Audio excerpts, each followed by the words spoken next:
Hi, everybody.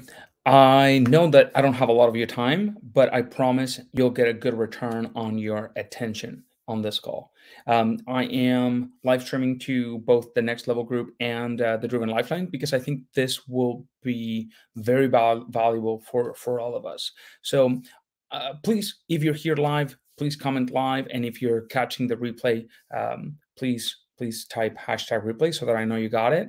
I'm going to share with you some lessons that I am learning as Driven continues to grow and continues to challenge me to become a better leader, to be able to serve you and the team better, right? Without dropping my family, without dropping my own well-being, and just the as I navigate the challenges that come with that.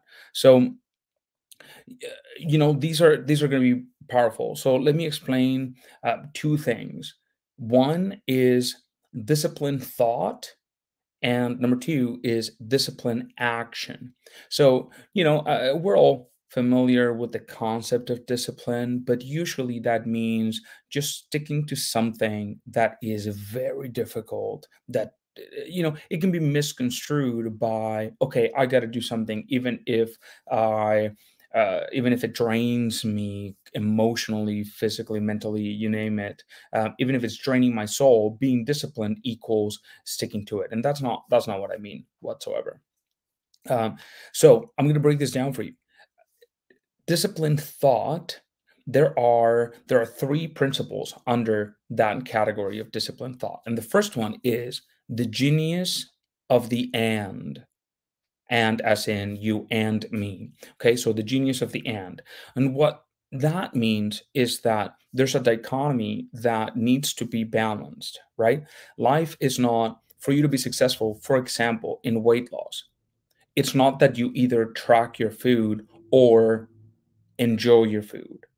It's and you track your food, but you also enjoy it, right? It's not that that you uh, again, it's always going to be a balance, right?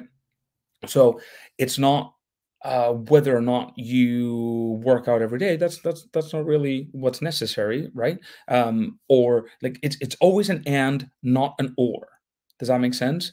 And the better you're able to navigate that, the better you'll do. For example, a clear, specific example of that in our business, for example, would be, well, you are we want, for example, we want you making progress and enjoying the journey, right? It's not or, it's and, right? The genius of the and. So that's one thing, because it allows you to create a better framework, which is what disciplined thought is all about. So that's the first one. The second one is the Stockville paradox. And what this illustrates is the paradox between facing brutal facts, aka, I don't know, stepping on the scale every day, and B, having faith that it will work out. So the paradox there is that you have to have a positive outlook on the future without ignoring the brutal facts. You know what I mean? So it's, again, we're talking about disciplined thought. We're breaking down what disciplined thought really looks like. And so first is the genius of the and number two is the Stockville paradox. Stockville paradox, you have to have faith in the fact that it will work, and B, you have to face the brutal facts. And the more often the better. That is why we suggest to you that you weigh yourself daily, right? Because that's a fact. And ignoring it doesn't help you.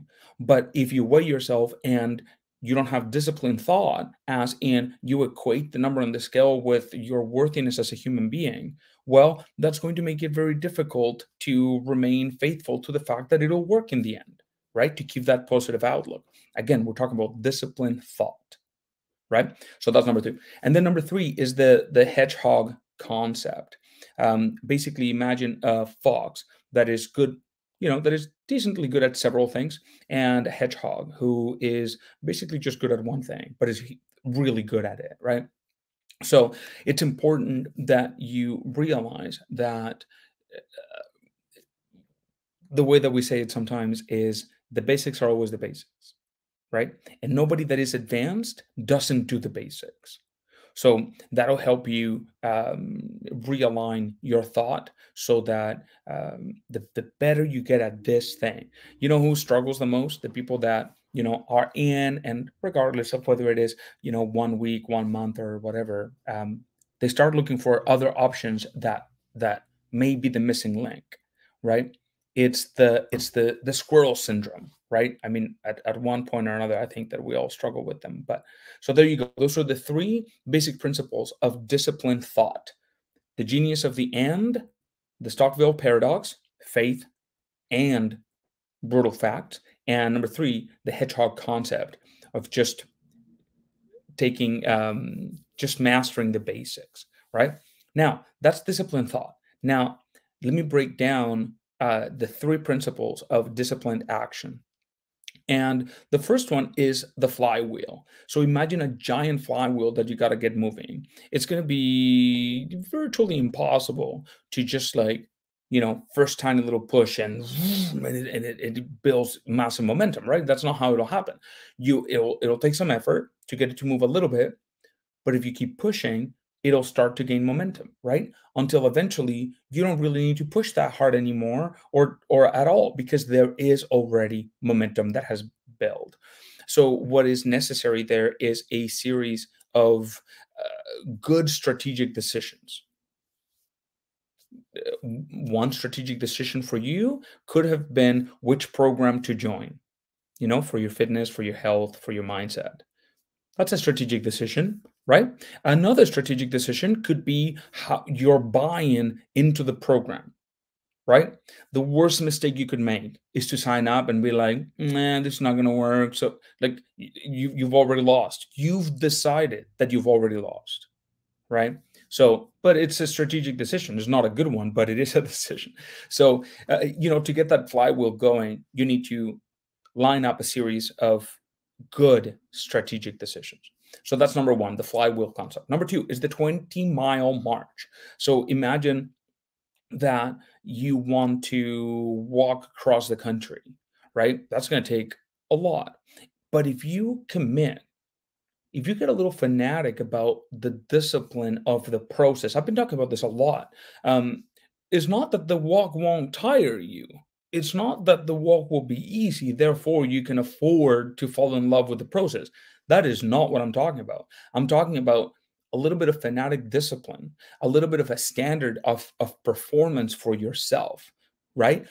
Where you just commit to doing what needs to be done in order to get the result that you want. Again, we're talking about disciplined action now, not disciplined thought anymore, right? For example, if your goal is to walk across the country and you got to walk 10 miles a day, well, you walk. And it doesn't matter if it's raining, it doesn't matter if it's cold, it doesn't matter if it's sunny, it doesn't matter. You walk the walk because that is the goal that you set, right?